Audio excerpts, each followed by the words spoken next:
Alright everyone, so just a real quick backstory of what's going on here. The other day I uploaded a video to the channel which I actually very shortly afterwards took down, so a lot of people didn't see it. And the reason why is it was really poorly received, but I think I know why. Is I titled the video and I emphasized the video in a way where it looked like the main point was supposed to be to try to get 100% crit rate plus on champions without gear.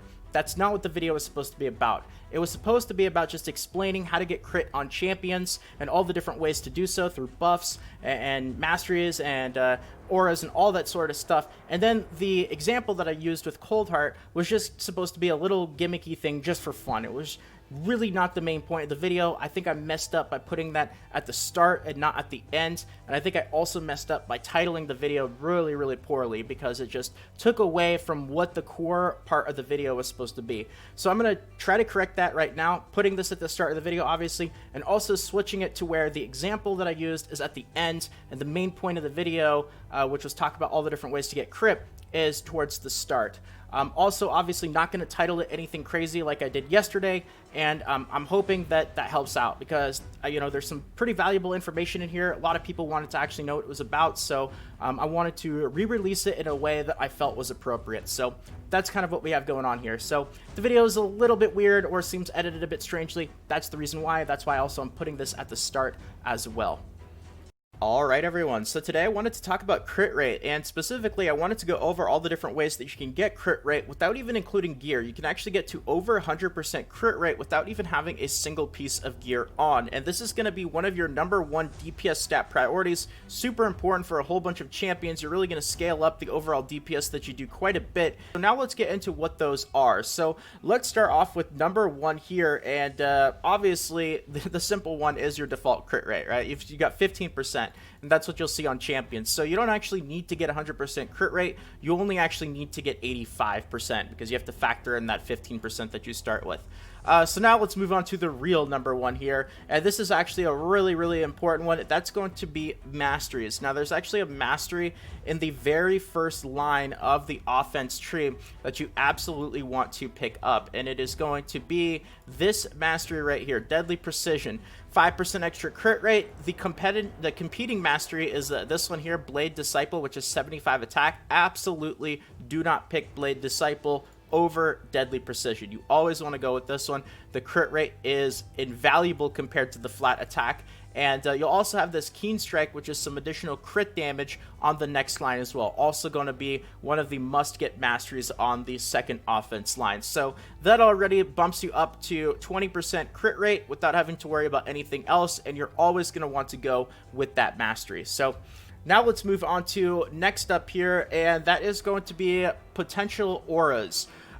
This can get you up to an additional 25% crit rate. Now the question though is it worth it? And generally I would say a speed aura is probably going to be better in most situations in terms of the overall usefulness that the speed aura is going to provide you, but I don't think a crit aura is terrible. I definitely don't think it's a bad second choice, and I think that it's okay if you use it in certain situations for sure, especially if you have a really good one, which is why I actually used that Bad Alcazar in that example that I just went through, is because Bad Alcazar does indeed have a 25% crit aura in all battles. So definitely not bad. Speed is probably going to be better in a lot of situations, but you know, that's going to allow you to boost your crit rate up a lot without having to worry about getting into, you know, gear. But there's even more. Next up on the list is actually going to be champion skills and crit buffs. So this is why I had that Mausoleum Mage in my group there, is because he has that 30% crit rate buff. So just so you can see Mausoleum Mage's skill here, it is going to be this one right here. It places a, when it's ascended, block debuffs buff on all allies for 1 turn. Also places a 30% increased crit rate buff and a 60% increase defense on all allies for 2 turns. This is a very solid buff right there. You can get this down to a 3-turn cooldown. There are plenty of other champions as well that have buffs that include crit rate. In fact, let me just show you guys an example right here so you can see that's just all the champions that have crit rate attached into one of their buffs. And if you're interested as well, here is a list of all the champions that have that crit rate aura attached to them as well. So you can see you have a lot to work with. The question really is, though, is it worth it? Is it worth adding a champion to your team specifically just for the crit rate? And the answer to that question is probably not, unless that champion can really offer other useful stuff. Like Mausoleum Mage, you saw his actual buff there. It had a lot of other really useful stuff on it, and he's just overall a pretty solid champion. Like, if that champion's going to be doing other stuff in your actual composition besides just giving crit rate, then absolutely yes. But if that's really the only thing that makes that champion decent, it's not worth taking up an entire slot just to give yourself that crit rate buff. There's plenty of other ways to work around it, which is why generally the crit rate buff is not valued as highly as a lot of the other buffs, is because once you do get above that 100%, there's no reason for it. You're just kind of letting those extra points go to waste. So that's kind of how I feel about that. But that's another way to get crit rate without moving into gear. Now, the next one is actually similar in champion skills. That was a champion skill, but it was a buff. It applied a buff to every champion on my team.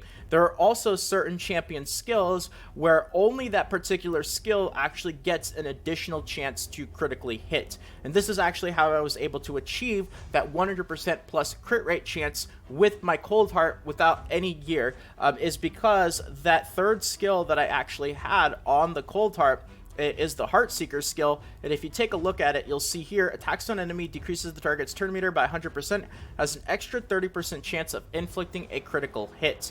Damage increases according to max HP. So this skill is absolutely insane. It's one of the main reasons why Cold Heart is such a phenomenal champion, as well as, you know, she's got 4 attacks on her skill 1, poison, heal reduction, decreased accuracy, so much going on with this champion. But the fact that this Heartseeker skill also has an additional 30% chance to critically hit is absolutely huge. That means that when you actually build up a Cold Heart, what you can do is you can keep that in mind, so that this is going to be the primary source of your damage, and kind of work around that and take the amount of crit that you would normally need to gear up and lower it by 30%. So in a lot of cases, you only ever have to get to like 70% crit, even though this means that the first skill and the second skill are not always going to be critting. You know, the benefit that you gain versus what you lose from these first 2 skills, you know, these are probably not going to be the main source of your damage. It's this third skill here, because it's based off of enemy max HP. That's the important one. So making it a lot easier and allowing you to work with other gearing options and kind of cutting back on the amount of crit that you need, working around this extra 30%, is absolutely huge. And there are plenty of other champions that actually have skills very similar to this, which is why it's always important to go through, take a look at your champion skills, their skill kits, and see if they have an ability like this, because you could actually be over gearing your champion in a way that you don't need to, if you can get some additional crit from something like this. So that's pretty huge right there. Now, specifically with the Cold Heart, the way I was able to get that 100% plus crit rate is we had the 15% the default, 5% from the mastery. We then had 25% from the Bad Alcazar aura. We had 30% from the Mausoleum Mage crit rate buff, and then we also had 30% from that Heartseeker skill added into it as well. So we actually were looking at a total of a 105% chance to critically hit. So guaranteed, always going to happen. And that's that example that I actually showed you, where we were able to get that guaranteed crit twice, of course, to show that I didn't just record the video a million times just to show that. But that's how we were able to do it. So, and now, of course, the very last thing here, and it's really important that I do talk about this, because there's one key note about this, is gear. So after other ways to get crit, and again, it's all going to depend on your team, the champions you have, what works well. I wouldn't go out of your way to do a lot of the stuff that I mentioned just in order to get crit rate. Like, you have a lot of other auras, speed auras, that are a good option, a lot of champions, not worth putting them in your team just to get that extra crit rate. But whatever methods you have used, now you want to focus in on gear. And with gear, the really important thing to keep in mind is you want to try to work on everything except for the gloves first, and see how much crit rate you can get before the gloves. And the reason is, if you can actually get you know, a bunch of substats on all your other gear, you might be able to get to that 100% crit rate without actually having to use crit rate gloves. Now, if you're way off, if you're still newer or an intermediate player, and there's just no way you're going to be able to get that 100% plus crit rate without, you know, just on your substats, then at that point you would have to use crit rate gloves, and you can get a ridiculous amount of crit rate on your gloves. So that's why I always like to say, when it comes to gearing options, crit rate is kind of for gloves, early to mid game, and then as you get from the mid to the late game, you're going to be able to switch out those crit rate gloves with crit damage gloves, and that's a whole nother topic of discussion, probably for another video, because that's going to be a stat that you really want to maximize as much as you can after you get to 100% crit rate, but that's going to be first up on the list there. Very, very important. So now let's actually start off with that example here of being able to get to over 100% crit rate without having any gear on. So what I'm actually going to do is use this cold heart here as an example. As you can see, I've got no equipment on, and I am going to get a guaranteed crit. So this is just an example. Don't take this too seriously. I would never practically do this. But let's just head over to the campaign, and we're going to step in with these champions here for a very particular reason. And the whole purpose of this example is really to just show that you can indeed get to over 100% crit rate without even having gear on. That's how many different ways there are to boost your crit. So let's just go ahead and boost my turn meter here. Let's just use this guy's skill just to get it over with. And let's go ahead and use my crit rate buff for Mausoleum Mage. Go ahead and do another turn meter fill, and now let's use Heart Seeker on this enemy right here, which of course is going to have that guaranteed crit. Now, I could have just gotten really lucky and recorded this 5 times, right? So what I'm going to do now is I'm going to do it one more time just so you guys can see that it is indeed over 100%. In fact, we're at 105% crit rate with that Heart Seeker skill right there. So same skill order. Let's do this, then let's do this. Mausoleum Mage's buff.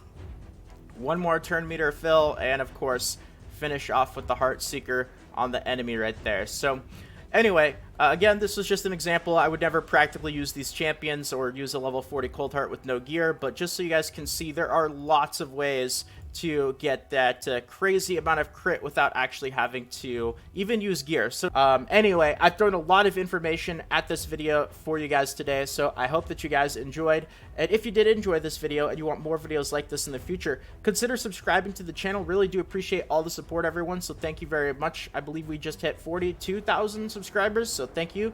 And of course, if you want to help out, leaving a quick like means more than you can imagine as well. So thank you very much to all of you who do that. And more Raid Shadow Legends videos, guides, tutorials, all that fun stuff should be popping up on the screen right about now. Feel free to check them out. But if not, until next time, take care, everyone. This is Salt of the Salty Guild, signing out.